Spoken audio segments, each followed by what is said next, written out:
জাতীয়তাবাদী দল লক্ষ্মীপুর ইউনিয়ন শাখার ৫ম ওয়ার্ড কর্তৃক আজকের এই নির্বাচনী মত বিনিময় সভার সম্মানিত উপস্থিতি গ্রামের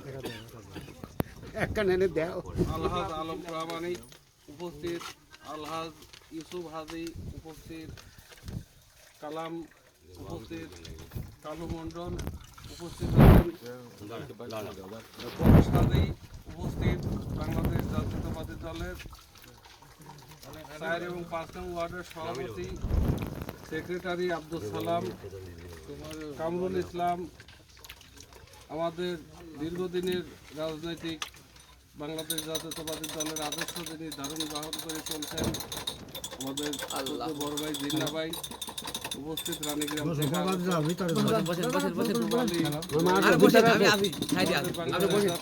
লক্ষ্মীপুর ইউনিয়ন শাখার অন্যতম সদস্য মিজানুর রহমান উপস্থিত, বাংলাদেশ জাতীয়তাবাদী যুব দল আমরা তো পুরীর লোক পাগল, নতুন থাক সমস্যা নাই, আমরা পুরীর লোক লাগে এটা বিএনপি আমির আজকের নেতৃবৃন্দ সবার কাছে আমি বাংলাদেশ জাতীয়তাবাদী দল লক্ষ্মীপুর ইউনিয়ন শাখার পক্ষ থেকে সংগ্রামী শুভেচ্ছা এবং অভিনন্দন জানাচ্ছি। আপনাদের কাছে আসার উদ্দেশ্য আগামী 12ই ফেব্রুয়ারি বাংলাদেশ জাতীয় সংসদ নির্বাচন হবে। বিগত সরকারের যে কয়টি নির্বাচন হয়েছে এই নির্বাচনে আমরা ব্যালটের মাধ্যমে ভোট দিয়ে নিজেদের মত প্রকাশ করতে পারি নাই, কিন্তু আমাদের এই সুযোগ আমাদের প্রিয় নেতা বিএনপির বর্তমান চেয়ারম্যান জনাব তারেক রহমান বাংলাদেশ থেকে হাজার হাজার মাইল দূরের থেকেও এই গণতন্ত্র ফিরে আনার জন্য যে লড়াই সংগ্রাম করছে তার প্রতিফলন, তার ফসল ঘরে তোলার সময় আমাদের আগামী 12ই ফেব্রুয়ারি জাতীয় সংসদ নির্বাচন। এই নির্বাচনে আপনারা বাংলাদেশ জাতীয়তাবাদী দল বিএনপির পক্ষে থাকবেন, বাংলাদেশ জাতীয়তাবাদী দলের বিএনপির পক্ষে থাকবেন তার জিয়াউর রহমানের আদর্শ এবং দেশ নেত্রী বেগম খালেদা জিয়া তিনবারের সাবেক প্রধানমন্ত্রী আমাদের মাঝে নেই, কিন্তু আদর্শ এই বাংলাদেশের মাটিতে আছে। উনার আদর্শ ধারণ এবং বহন করা এবং জিয়াউর রহমানের আদর্শ আমাদের অবশ্যই মেনে চলতে হবে। আমাদের আদর্শের দ্বারা যেন কেউ কোনো ব্যক্তি কোনো মানুষ যেন ক্ষতিগ্রস্ত না হয় এই বিষয়টা কিন্তু আমাদের অবশ্যই বিশ্বাস রাখতে হবে। যে উপস্থিতি আপনারা জানেন শহীদ প্রেসিডেন্ট জিয়াউর রহমান বাংলাদেশ একটি যুদ্ধ বিধ্বস্ত দেশ, যখন খাদ্য অনাহারে মানুষ মারা যাচ্ছিল, মানুষ স্বাভাবিক খাবার খেতে পারতো না, সেই সময় জিয়াউর রহমান বাংলাদেশের রাষ্ট্রীয় ক্ষমতায় এসে মাত্র 3 বছরের মাথায় বাংলাদেশকে একটি খাদ্য স্বয়ংসম্পন্ন এবং অর্থনৈতিক দেশে রূপান্তরিত করছিলেন। 3বারের সাবেক প্রধানমন্ত্রী দেশ নেত্রী বেগম খালেদা জিয়া যিনি আমাদের মাঝে নাই, কিন্তু আজকে বাংলাদেশের এমন কোনো রাজনৈতিক সংগঠন নাই, এমন কোনো ব্যক্তিত্ব নাই, এমন কোনো বাংলাদেশ ছাড়াও বিশ্বের এমন কোনো দেশ নাই যে তার আদর্শের প্রতি তার ভালোবাসা বা শুভেচ্ছা জানায় নেই। আমরা সেই নেত্রী, সেই আমাদের প্রিয় নেতা দেশ শহীদ প্রেসিডেন্ট জিয়াউর রহমানের আদর্শ সংগঠনের লোক, আমাদের আদর্শ কিন্তু ওই রকমের হওয়া লাগবে।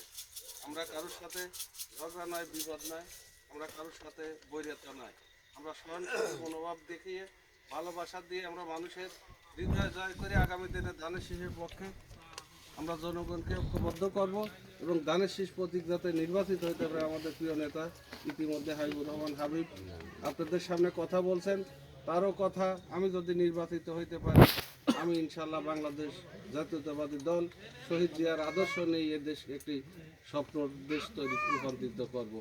তাই আমি বলতে চাই 12 তারিখের যে নির্বাচন হবে এই নির্বাচনে আপনারা প্রত্যেকেই ধানের শীষের পক্ষে থাকবেন এবং আপনাদের পরিবারের মহিলা সদস্য যারা আছে তাদেরকে অবশ্যই বোঝাবেন, জিয়ার আদর্শ তুলে ধরবেন, কারণ মা বোনরা কিন্তু অত্যন্ত নরম এবং কোমলমতি, এরা কিন্তু দেশ সম্বন্ধে, স্বাধীনতা সম্বন্ধে, স্বাধীনতার যুদ্ধ সম্বন্ধে, দেশের উন্নয়ন সম্বন্ধে অনেকেই অবগত নয়।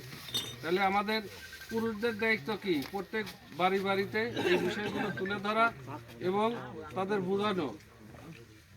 ইতিমধ্যে আপনারা জানেন বাংলাদেশ জাতীয়তাবাদী দলের বর্তমান চেয়ারম্যান তারেক রহমান 31 দফা রাষ্ট্র কাঠামো মেরামতের ঘোষণা দিয়েছে। আগামী দিনে রাষ্ট্র কিভাবে পরিচালিত হবে, আগামী দিনে কিভাবে রাষ্ট্র চলবে, এখানে কিন্তু এই আপনারা কৃষক প্রোগ্রামে আছে, আমরা পরে ফোন দিচ্ছেন।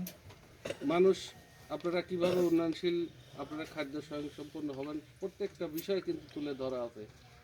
বিদেশে যারা থাকে, রেমিটেন্স যোদ্ধা যারা আছে তাদের জন্য মন্ত্রণালয়, এবং 24শে জুলাই যুদ্ধে যারা আহত হয়েছে তাদের জন্য মুক্তিযোদ্ধা মন্ত্রণালয় থেকে আলাদা একটি মন্ত্রণালয় তৈরি করে শহীদ হিসেবে তাদেরকে মূল্যায়ন করা হবে।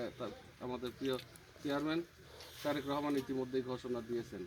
তাই আমরা এই কথাগুলো যদি মানুষের মাঝে তুলে ধরতে পারি তাহলে আমাদের আগামী দিনে ধানের শীষের বিজয় নিশ্চিত ইনশাল্লাহ।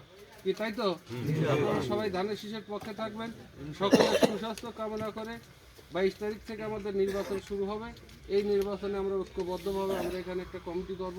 সেই কমিটির লোকগুলো আমরা বাড়ি বাড়ি গিয়ে ভোট চাবো, এই আশা আহ্বান রেখে সকলের সুস্বাস্থ্য কামনা করে বাংলাদেশ জাতীয়তাবাদী দলের পক্ষে থাকার জন্য, সবাই ঐক্যবদ্ধভাবে থাকার জন্য আমি উদ্যত্ত আহ্বান জানিয়ে এখানে শেষ করছি। ধন্যবাদ। বাংলাদেশ জিন্দাবাদ, তারেক রহমান জিন্দাবাদ।